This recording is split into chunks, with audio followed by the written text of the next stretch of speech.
একটি পুকুরে বাস করত কিছু রঙিন মাছ।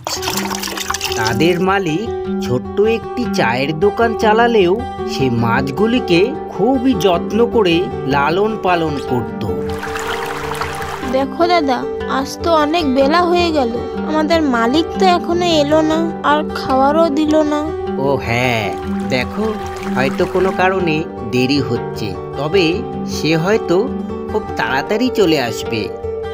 এমন সময় তাদের মালিক বালতি নিয়ে সেখানে খাবার দিতে আসে। আহারে আমার বাছা ধনেরা, তোদের হয়তো বড্ড খিদে পেয়েছে। সত্যি আজ আসতে আমার একটু দেরি হয়ে গেল। এই নে তোদের খাবার নে। চলো দাদা, আমাদের তো পেট ভরে গেছে, তাই আমরা এখান থেকেই চলে যাই। তাই অন্য মাছেদের জন্য এই জায়গা ছেড়ে দিই, তারা এসে এখন খাবার খাক। হ্যাঁ চলো তাই করি। তখন মাছ দুটি সেখান থেকে চলে যায়, আর অন্য মাছেরা খাবার খেতে সেখানে আসে। খাবার তো দেওয়া হলো, এবারে চলি। নিজের চায়ের দোকানে বসে সেদিন তার মনটা একটু উসখুস করছিল। ওই যে হাড়ু এলো, বেটা বদমাস ছেলে। আগেরই তো কতগুলি টাকা পাবো, দেওয়ার তো নামই নেই, উল্টে টাকা চাইলে আমাকেই কিনা ধমকি দেখায়। কি বদমাস ছেলে রে বাবা। এই যে চায়ের দোকানের মালিক, একটা চা পাওয়া যাবে এখানে? না বাবা, আগেরই অনেক টাকা পাওনা আছে তোমার কাছে, সেটা আগে দেও, তারপরে চা খেও। ঠিক আছে, চা না হয় নাই দিলে, তবে এখানে একটু বসতে তো পারি।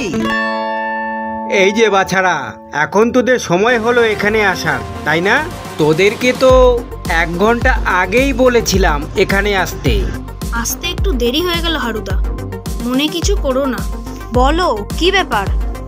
আমি এখন এখান থেকে সরেই পড়ি, তা না হলে এই বদমাশ হারু আবার না হয় আমার কাছে কিছু চেয়েই বসে। যাই। আরে শোন, পিকনিক খাওয়ার সময় যে চলছে, তা তোদের চিন্তা ভাবনাটা কি? আমরা আর কি বলবো, পিকনিক খাওয়ার মতন টাকা পয়সা আমাদের কাছে নেই। আরে শোন, পিকনিক খেতে কি আর টাকা পয়সা লাগে? বুদ্ধি থাকলেই হলো। শোন, আমরা ফ্রিতে পিকনিক করব, বুঝেছিস? কোনো টাকা পয়সা লাগবে না। টাকা পয়সায় যদি না লাগে তাহলে বলো কি করতে হবে? আরে এই যে আমাদের চাওয়ালা, এর তো একটি পুকুর আছে, কি তাই না? হ্যাঁ তা তো আছে, আর ওখানে অনেক মাছও আছে। আরে হ্যাঁ, সেখান থেকেই আমরা মাছ চুরি করব, আর ওটা দিয়েই পিকনিক হবে, বুঝলি? না না বাবা, আমি এতে নেই হারুদা। বাড়ির লোক যদি শুনতে পারে আমি মাছ চুরি করতে গেছি, তাহলে আমার ভাগ্যে ধোলাই জুটবে। তাহলে আমি চলি, যা করার তোমরাই করো। যা বেটা, ভিতর ডিম কোথাকার। তবে শোন, তুই তো আছিস কি রে?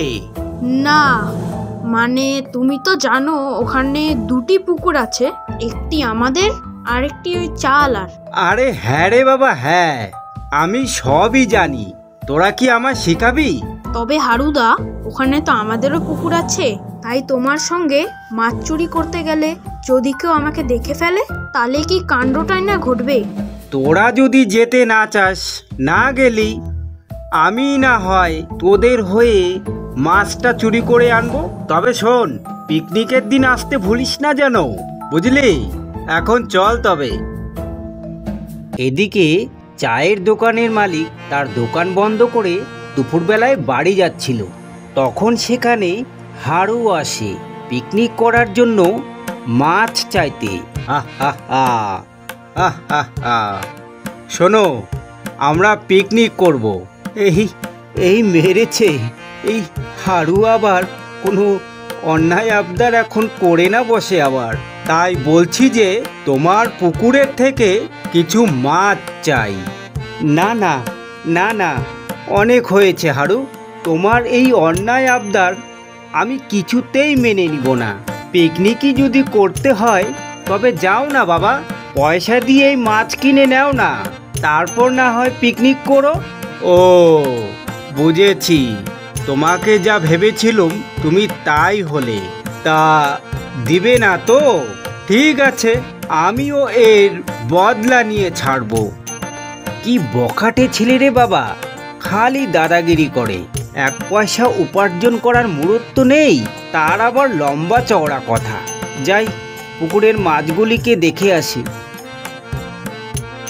ও গিন্নি, তুমি এখানে? আজ আমার আসতে একটু দেরি হয়ে গেল। হ্যাঁ, তাই তো আমি মাছগুলিকে খাবার দিতে এসেছিলাম। তা তোমার তো দেরি হলো কেন? আসলে আমি পড়েছি মহা বিপদে। আরে ওই যে ওপাড়ার হাড়ু আছে না? হ্যাঁ, চিনি তো তাকে। দেখো, সে আমার কাছে একটি অন্যায় আবদার করে বসেছে। সে বলছে কিনা পিকনিক খাবে, তাই তো আমাদের পুকুরের থেকে মাছ চাইছে। তা তুমি কি বললে তাকে? আরে গিন্নি, আমি তো সরাসরি ওকে না করে দিলাম। দেখো, এত যত্ন করে মাছগুলিকে লালন পালন করেছি, আর এভাবে কি ওকে দিয়ে দেওয়া যায়? হ্যাঁ, তুমি ঠিকই বলেছ। সারাদিন তো কোনো কাজকাম করে না, খালি পরেরটা খাওয়ার ইচ্ছা। গিন্নি, আমার বড় চিন্তা হচ্ছে গো। না, হারু আমাদের কিচ্ছু করতে পারবে না। চলো এখন বাড়িতে চলো। তারা যখন এইসব কথা বলা বলি করছিল, তখন পুকুরের পাশে কলা বাগানে থাকতো একটি বানর। সে তখন এই সব কথা শুনতে পায়। আরে এই পুকুরের মালিক তো খুব ভালো লোক, আর ওই হাড়ু হলো কিনা একটি পাজি লোক। যাক, পুকুরের মালিককে যখন ধমকি দিয়েছে, আমাকে বিষয়টা তদন্ত করে দেখতে হবে। যাই, হাড়ু কোথায় আছে সেখানেই যাই। তারপর বানরটি একটি দোকানের সামনে আসে। সেখান থেকে সে হাড়ুকে বের হতে দেখে। আহ আহ আহ আহ আহ আহ এই তো বিষের বোতল পেয়ে গেছি। এটা এখন ওই পুকুরে ফেলে দেব, আর সব মাছ এতে করে মারা যাবে। আর এইভাবেই আমাকে মাছ না দেওয়ার প্রতিশোধ তুলব। তবে হ্যাঁ, এখন না, ভোরবেলায় যাব, যাতে করে কেউ টেরও না পায়। বেটা মাছ দিবে না আমায়, তাই না? এরপর হাড়ু ডান দিক বা দিক একবার দেখে নেয়, আর তারপর সেখান থেকে চলে যায়। আচ্ছা, তাহলে আমার ভাবনা ঠিকই, হাড়ু আবারও একটি বদমাশি করতে যাচ্ছে। তবে হ্যাঁ, আমিও বানর, আমি থাকতে দেখি তো ও কি করে এই বদমাশি সফল করে। ও হ্যাঁ, ও তো বলল ভোরবেলায় যাবে, আর এখন তো বিকালবেলা, তাই আমি এক্ষুনি যাই আর মাছগুলিকে ওই পুকুর থেকে অন্য কোথাও চলে যেতে বলি। এতে করে মাছগুলিও বেঁচে যাবে, আর হাড়ুর এই অপচেষ্টাও সফল হবে না। তখন মাছগুলিকে খবর দেওয়ার জন্য বানর আসে পুকুর পাড়ে। শোনো মাছেরা, শোনো, তাড়াতাড়ি উঠে এসো, বড় বিপদ অপেক্ষা করছে তোমাদের জন্য। তখন মাছেরা এক এক করে উপরে উঠে আসতে লাগলো। দেখো, আমি এইমাত্র খবর নিয়ে এসেছি যে হাড়ু তোমাদের মারার জন্য এই পুকুরে বিষ দিবে। তাই যত তাড়াতাড়ি পারো পাশের পুকুরে চলে যাও, তা না হলে তোমরা সবাই মারা পড়বে, বুঝেছো? এখন আমি যাই, পরে দেখা হবে। দেখো, বানর যে সত্য কথা বলছে তা কি গ্যারান্টি আছে? তবে হ্যাঁ, ওর সাথে তো আমাদের কোনো শত্রুতাও নেই, তাই সাবধানতার জন্য কিছুদিন ওর কথাটাও মেনে চললে তো ভালোই হয়। ঠিক আছে, আমি সবাইকে ডাকছি আর বলে দিচ্ছি। শুনো, সবাই এদিকে এসো একবার, মহাবিপদ আমাদের জন্য অপেক্ষা করছে। তখন এক এক করে সব মাছেরা সেখানে উপস্থিত হয়। দেখো, এক্ষুনি আমাদের এই পুকুর ত্যাগ করতে হবে। হ্যাঁ, বেশি দেরি করা চলবে না, তা না হলে হয়তো আমরা আর কেউ বেঁচে থাকতে পারবো না। তখন তারা এক এক করে সবাই পাশের পুকুরে চলে যায়। আর এদিকে পরের দিন ভোরবেলায় হারু এসে উপস্থিত হয় পুকুর পাড়ে। আহ আহ আহ আহ আহ আহ এই মাছের জন্যই চালার এত গর্ব ছিল, তাই না? আজ ওর পুকুরের সব মাছ আমি মেরে ফেলবো। হ্যাঁ, এই হলো বিষের শিশি, আর এটাকে আমি এখন জলে ফেলে দিলাম। হ্যাঁ, ওরে বাপরে, ধোয়া উঠছে যে। যাই, এখান থেকে পালিয়ে যাই, কেউ দেখলে আবার কেলেঙ্কারি হয়ে যেতে পারে। এদিকে পুকুরের মাছেরা খুব চিন্তায় ছিল। বানর কি সত্যি কথাই বলছে না মিথ্যা কথা বলছে? আমি তো কিছুই বুঝতে পারছি না।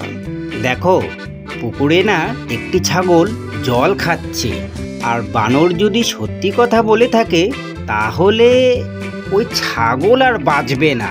বিষ মেশানো জল খেয়ে ছাগল কিছুক্ষণের মধ্যেই হেঁচকি তুলতে থাকে, আর তারপর সে মারা যায়।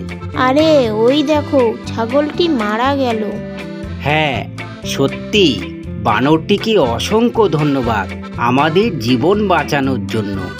তাই তো, আজকে সে না থাকলে হয়তো ওই ছাগলটির মতো আমরাও মারা যেতাম। তাই ওই বানর ভাইকে অনেক অনেক ধন্যবাদ।